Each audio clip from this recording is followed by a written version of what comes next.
Garden path of the rich and famous to poke around their perennials. Today it's the turn of one very famous bachelor boy.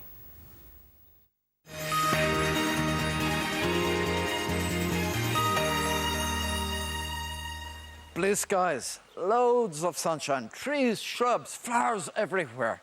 In fact, this is a true oasis in the middle, though, of a vineyard. Now, I'm not here to peek through the keyhole and look inside the house, but I want to see whose garden this is and offer them my congratulations. Congratulations and jubilations. I want the world to know I'm happy as can be.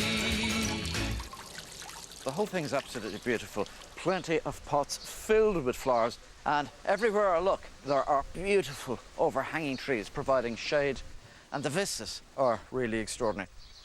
The house has been built around the concept of outdoor living. Everything centres on this courtyard, which has a wonderful swimming pool, and standing guard around the pool are these statues, which act as fantastic focal points.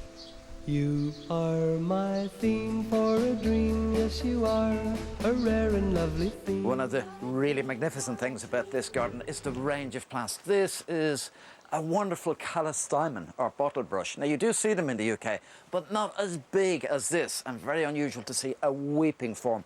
And behind me, I'm just loving that terrace of planting that makes a background to that wonderful pool. Everywhere you look, you could pick up clues as to the owner. The musical statue, the trees offering shadows to give shade from the sun, the tennis court, the cross-shaped garden. He's even wired for sound with rock star speakers. That's really rock and roll. It's the perfect place for a rock star to spend their summer holiday.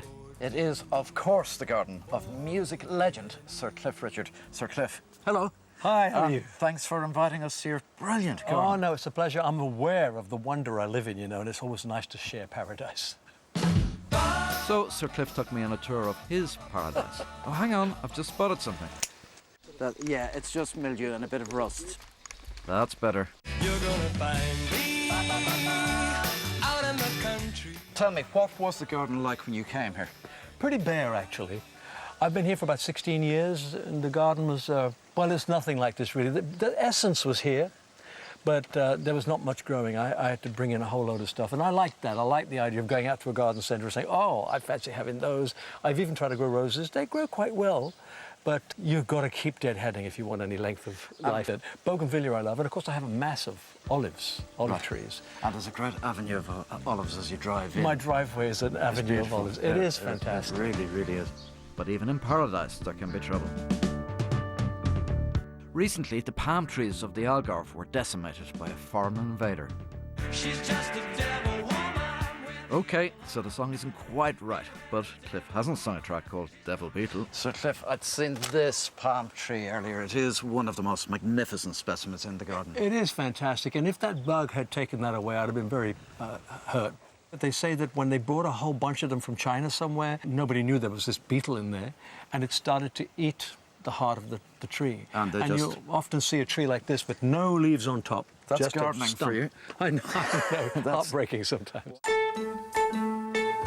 One of my favourite areas is here. With a little imagination, you will find the world can be left behind. This part of the building, it's about 300 years old, maybe 350 years, and on this huge wide terrace is where they used to bring all the almonds and crack them, and they'd stick their figs out and dry them out. So it was a working farmhouse. Oh, yeah, it really was. And what you've done is very playful. The colour works very well, the architecture works very well, and everywhere you go, there's something else to see. What I love about this area is what's been done on the wall, and that is a trompe-l'oeil in a way. It is. All you do is you buy a pot and you slice it in half, and you stick one half on the wall. It's got soil in there, but it just makes it look as though that wonderful tiled palm tree is actually growing. Of course, the great advantage of having an elevated terrace here is that you can see right over the garden, and I love the way you can see the very definite garden rooms. It's the section with the cross, then the pathways that lead everywhere, the trees that drape over those pathways, and the tennis court. It's essentially still a Portuguese garden because everything that grows here won't grow in England. But I love the real quaint old English gardens were the ones with the little maze in one corner, then an arbour that led into the herb garden, you know, and so I have stolen all of that. And cultures can blend very easily if we let them blend. It's a shame that people don't blend as well as gardens do. Of course, even amongst all this grandeur, there are simple pleasures too. So follow the sun, and you'll have lots of fun.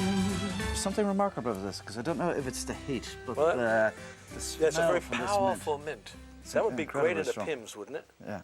So you have all these homes. I read in the press that you're downsizing. Does it get too much having too many properties to worry about, too many gardens to worry about? Yeah, in a way, it's life I'm trying to downsize on. And yeah, these houses are wonderful. I love them.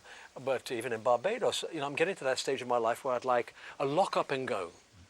And that tends to be an apartment. But this place is going to be the last place to go. Of course, my tour of his garden isn't the only tour on Sir Cliff's mind, because while he might be downsizing his private life, his professional life is as busy as ever. Baby, you're saving a life, one kiss at a time. I can't live without you, and I don't wanna try.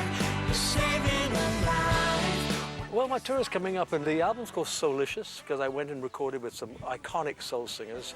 And of course, I'm going to go on tour, and I'll be able to present how I got here with the songs I've made famous, and then introduce these wonderful people like Frida Payne and Percy Sledge is going to come, Lamont Dozier. So I'm very excited about that. So there is a connection, because music being about the soul, gardening about the soul. Yep. And windmills, what are they about? well, Windmills of the mind in your garden. Yeah, there certainly are. I really had a feeling when I first came here that I would get the locals to bring. I had this visual of all the people coming up with their sacks of stuff and sticking it in there and me grinding up their corn. No, they said no. We go to Faro, it's put in the machine, we press a button and it's done. The computer does it. Well, but it still looks good. And from Windmills of the Mind, oh, by the way, that's a Hank Marvin cover, Cliff fans, to something on my mind, a gift for Sir Cliff. But first, I think I should be serenaded as I dig this hole. Oh my goodness. Who are you going to get to sing for you, though? Well, I think, do you know what my favourite Cliff Richard song is? What? Summer Holiday. Oh, you're kidding. Okay, start And digging. Even though it's winter, I feel like I'm on my summer holidays. So We're all going on a summer holiday. No more working for me. Fun and laughter on our summer holiday. No more worries for me or you. For a week or two. How long is it going to take? We're going where the sun shines brightly. We're going where the sea is blue. We've seen it in the movies. Mind the irrigation. Let's see if it's true. So we're going on a summer holiday. No more sweating for me or you. For a week or two. Well, I finished. You haven't. Bulldog, it's time to present Sir Cliff. Now look at that.